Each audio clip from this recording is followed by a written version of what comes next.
Law University. I extend a heartfelt greetings to all of you on behalf of my Honorable Vice Chancellor, Colonel Professor Dr. N.S. Santosh Kumar sir. At the outset, I would really like to thank the Global Research Conference Forum for conducting such a wonderful meeting here, conference here, and giving us wonderful opportunities. Especially thank you so much, sir, Dr. Prakash Divakaran sir and his wonderful team, and my beloved brother Professor Cholraja Mudimannan from New Delhi. And without further delay, let me delve into my topic for today: revenge pornography, a comparative analysis of legal, ethical and therapeutic responses. Next slide please. So the digital communications, I always say that the mobile which we have in hand is this Gen X Satan, right? Which has substituted the computer, the camera, anything for whatnot. So that sort of a Satan we have, and we cannot live without that. That is actually the very pathetic situation here. So this digital communication technology like social media and messaging services have transformed global interactions, especially among the youth. Now this widespread use exposes them to risks such as revenge pornography. Now current legal and ethical measures struggle to address the issue due to rapid tech advancements and complex social dynamics. Now our study explores the legal, ethical and therapeutic aspects of revenge pornography globally and the legal proceedings. Next slide please.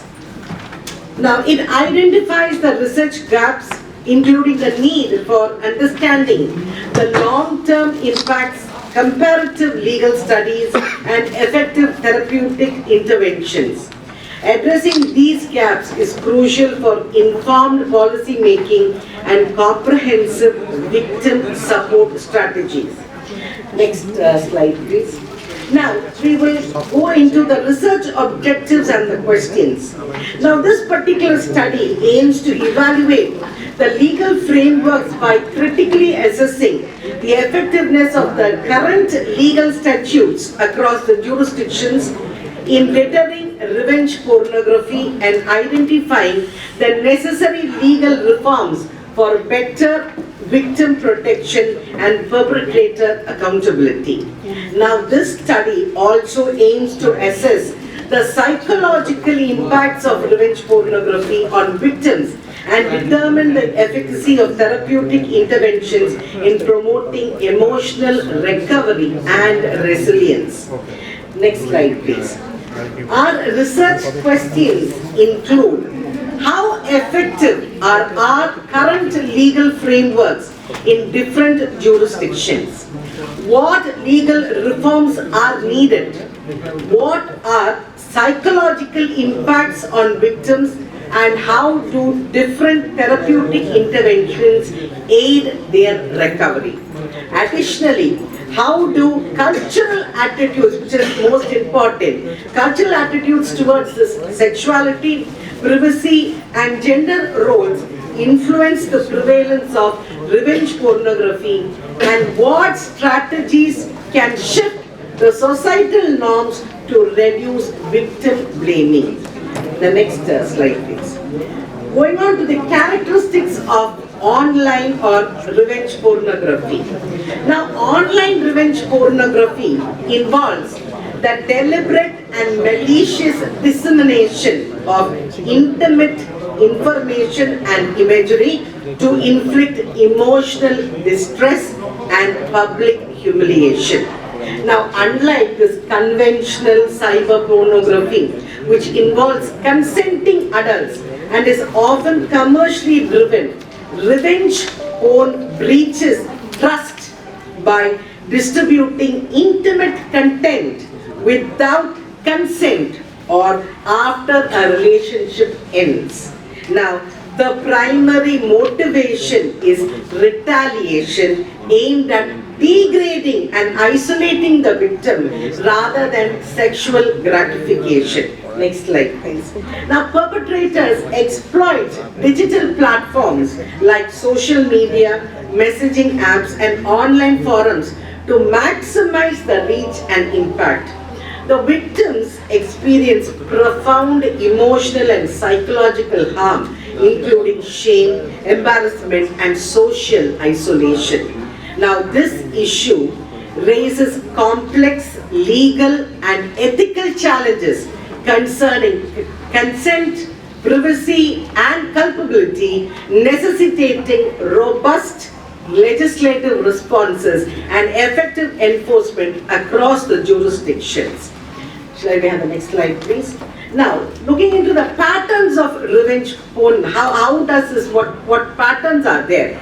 So the two major patterns are namely camouflaged pornography, which involves the malicious use of intimate images or videos obtained without consent or shared consensually within private relationships, later exploited for revenge. Now, perpetrators employ deceptive tactics such as creating fake social media profiles or manipulating images from video chats to disseminate content and cause reputational harm. Next slide, please.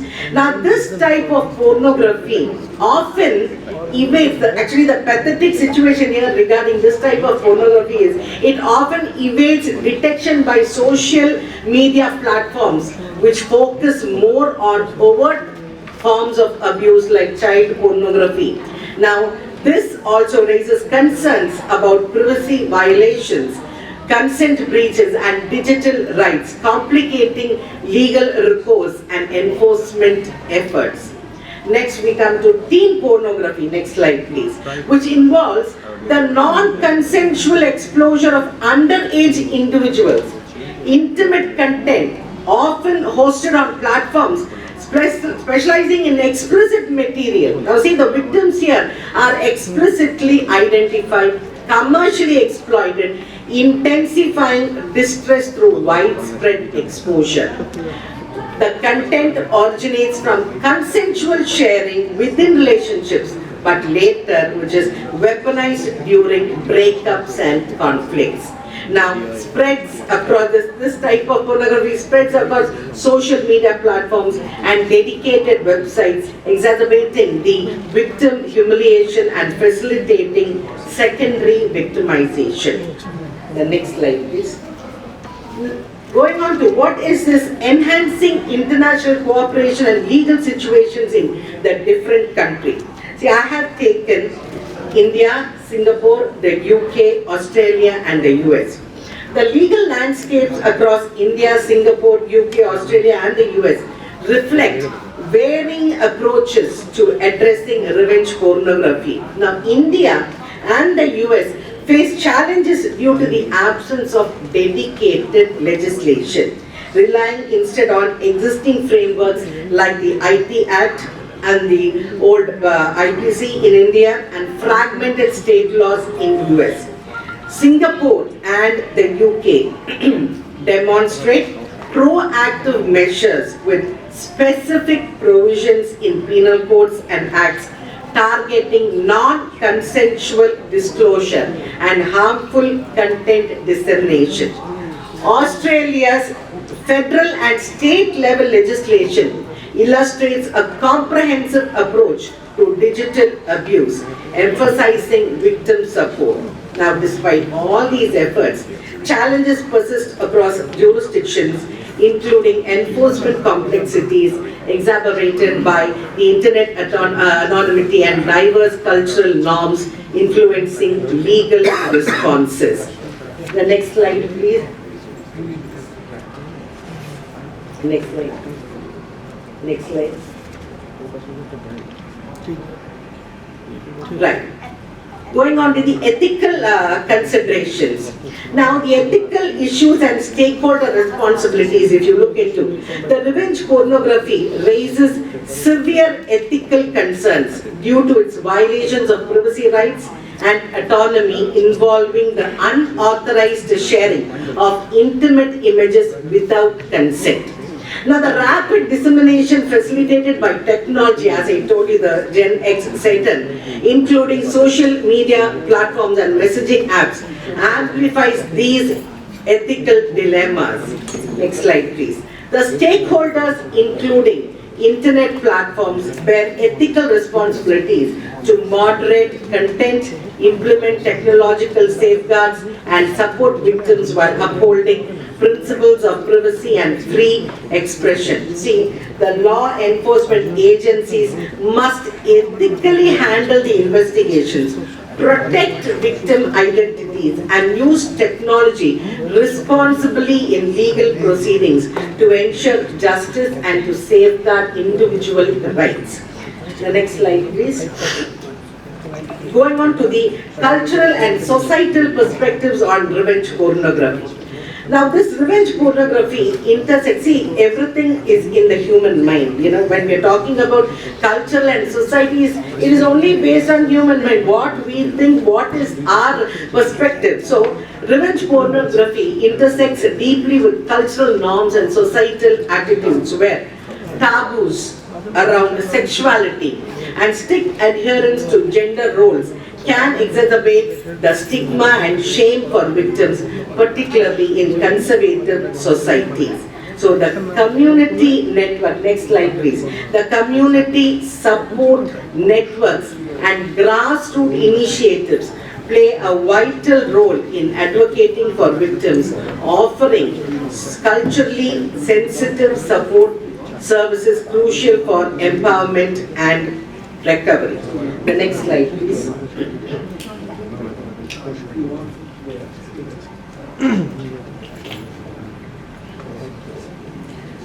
Coming to the overview of therapeutic interventions. Now these therapeutic interventions play a very vital role, crucial role in supporting victims of this revenge pornography, addressing common psychological challenges such as anxiety, depression and post-traumatic stress disorder, PTSD. Now, individual counseling offers a supportive environment for emotional processing and coping strategies, employing evidence-based techniques like CBT, cognitive behavioral therapy, and then the EMDR, the eye movement desensitization and reprocessing, and mindfulness interventions to mitigate trauma symptoms effectively. Next slide please. Now the legal advocacy complements these efforts by helping victims navigate the legal system, advocating for legal reforms to enhance protections and addressing the unique challenges in trauma recovery. Next slide please. An integrated approach combining psychological and legal strategies ensures a comprehensive support tailored to the victim's diverse needs. Moving on to our next slide. Talking about the legal, ethical and supportive interventions. Now this effective interventions against revenge pornography, again as I already told you, require robust legislative measures with specific provisions that define and penalize such acts, ensuring adequate support and recourse for victims. Next slide please. Now the public awareness campaigns are pivotal in educating the public about the risks and consequences, promoting responsible digital behavior and encouraging bystander intervention. Now, comprehensive victim support services including helplines, counseling, legal aid and peer support groups are essential and require collaboration among governments, NGOs and community organizations to meet survivors' diverse needs effectively. my dear friends, this particular revenge pornography is one thing which actually psychologically affects the victim. And no amount of legal reforms will, bring that victim back to normalcy. It is only through these therapeutic interventions this sort of a thing can be done. The next slide, please. What are the limitations in this researching revenge pornography? Now, this research on revenge pornography faces a lot of challenges, like the legal variability across jurisdictions, introduces complexities in defining and enforcing laws, hindering data comparison and generalization across cultural contexts. See, for example, in one country something might be a crime, and in the other, the same act in another country may not be a crime. And then one thing is here, the person who is posting such data will be in some country, whereas the victim will be in another country. So jurisdiction hazards will be there. Now, the rapid evolution of technology poses another challenge, potentially outpacing research timelines and complicating efforts to capture the latest developments and technological safeguards.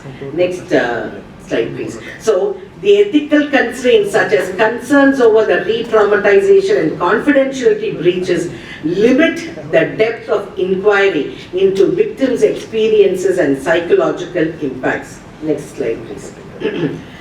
We go on to the scope of, what is the scope of future research in this particular topic.